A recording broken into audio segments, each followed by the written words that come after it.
বাংলাদেশ জাতীয়তাবাদী দল বিএনপি এর আগে যখন দেশ পরিচালনার দায়িত্বে ছিল, তারা মুক্তিযোদ্ধা মন্ত্রণালয় নামক একটি মন্ত্রণালয় তৈরি করেছে, যা 1971 সালে যারা মুক্তিযুদ্ধে শহীদ হয়েছেন, আহত হয়েছেন, অর্থাৎ এক কথায় মুক্তিযোদ্ধা পরিবারদের কল্যাণ তারা দেখভাল করে থাকে। আমরা সিদ্ধান্ত নিয়েছি যে ইনশাল্লাহ বাংলাদেশের মানুষের সমর্থনে বাংলাদেশ জাতীয়তাবাদী দল আগামী দিনে সরকার গঠনে সক্ষম হলে এই শহীদ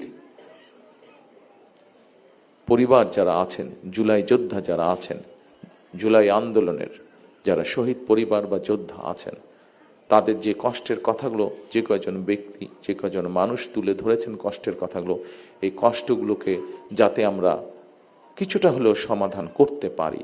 যাকে আমরা হারিয়ে ফেলেছি তাকে তো আমরা ফিরিয়ে আনতে পারবো না, কিন্তু যারা পেছনে রয়ে গিয়েছেন সেই পরিবারের সদস্যদের বিভিন্ন সুবিধা অসুবিধাগুলো যাতে দেখভাল করতে পারি এই মুক্তিযোদ্ধা মন্ত্রণালয়, কারণ তারাও একজন মুক্তিযোদ্ধা, তারাও আপনারা মুক্তিযোদ্ধা হিসাবেই আপনারা গণ্য।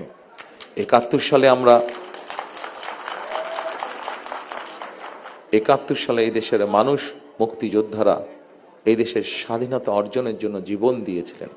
এই দেশের স্বাধীনতা অর্জনের জন্য যোদ্ধারা ত্যাগ স্বীকার করেছিলেন। ঠিক একইভাবে 24-এ যে যোদ্ধারা যুদ্ধ করেছেন, তারা স্বাধীনতা সার্বভৌমত্ব রক্ষার যুদ্ধ করেছেন। স্বাধীনতা সার্বভৌমত্ব অর্জিত হয়েছিল 71 সালে, তাকেই আবার রক্ষা করা হয়েছে 2024 সালে।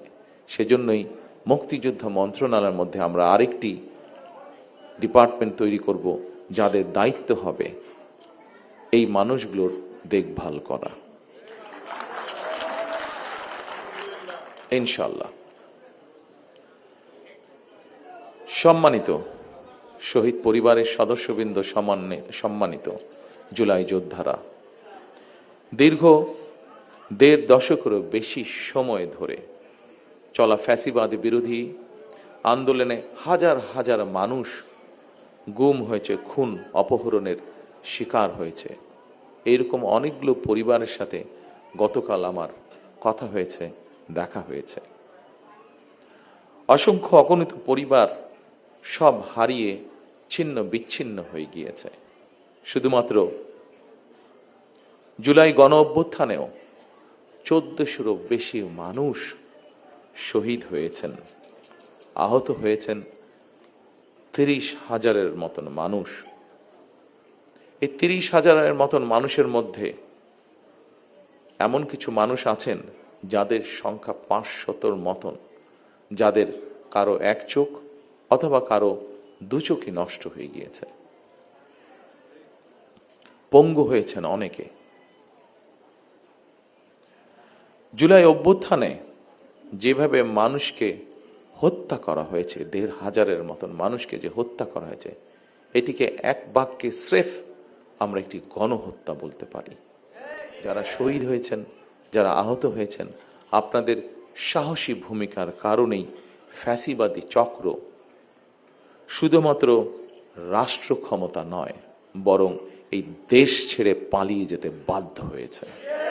2024 সালের আন্দোলন কোনো ব্যক্তি, দল বা গোষ্ঠীর নয়। সম্মানিত উপস্থিত শহীদ পরিবারের সদস্যবৃন্দ, সম্মানিত জুলাই যোদ্ধারা, এই আন্দোলন ছিল সত্যিকার অর্থেই অধিকার হারা গণতান্ত্রিকামী মানুষের গণ আন্দোলন। এ কারণেই আমি বলি 1971 সাল ছিল স্বাধীনতা অর্জনের, 2024 সালের আন্দোলন ছিল দেশ এবং জনগণের স্বাধীনতা রক্ষার। সুতরাং 2024 সালকে যদি সুসংহত করতে হয়, তাহলে দেশের সকল নারী পুরুষ তথা প্রতিটি নাগরিকের রাজনৈতিক এবং অর্থনৈতিক স্বাধীনতা নিশ্চিত করা অবশ্যই প্রয়োজন। যারা স্বাধীনতা রক্ষার আন্দোলনকে দলীয় স্বার্থ রক্ষার আন্দোলনে পরিণত করতে চায়, তাদের সম্পর্কে স্বাধীনতা প্রিয়, গণতান্ত্রিকামী প্রিয় মানুষকে অবশ্যই সজাগ থাকা জরুরি।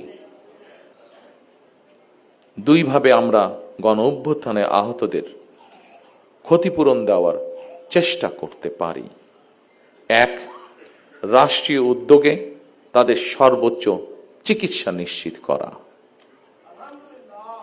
দুই, করা অর্থাৎ মানুষের রাজনৈতিক অধিকার, প্রত্যেকটি দল মত নির্বিশেষে প্রত্যেকটি মানুষের রাজনৈতিক এবং তার যোগ্যতা অনুযায়ী তার অর্থনৈতিক অধিকার নিশ্চিত করা।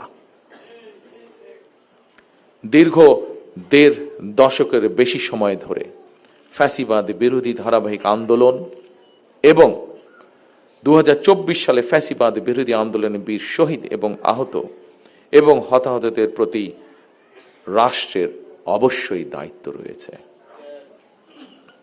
একটি দায়িত্বশীল রাজনৈতিক দল হিসাবে বিএনপি সেই দায়িত্ব অনুভব করে, যার কথা একটু আগে আমি এবং আজকের অনুষ্ঠানের সভাপতি সাহেব উল্লেখ করেছেন আপনাদের সামনে।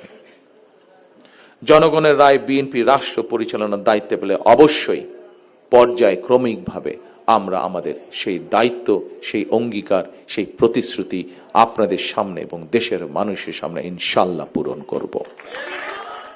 আমরা যদি একটি নিরাপদ গণতান্ত্রিক বাংলাদেশ প্রতিষ্ঠা করতে ব্যর্থ হই আগামী দিনে, তাহলে এইভাবেই আমাদেরকে শোক সমাবেশ আর শোকগাথা চলতে থাকবে।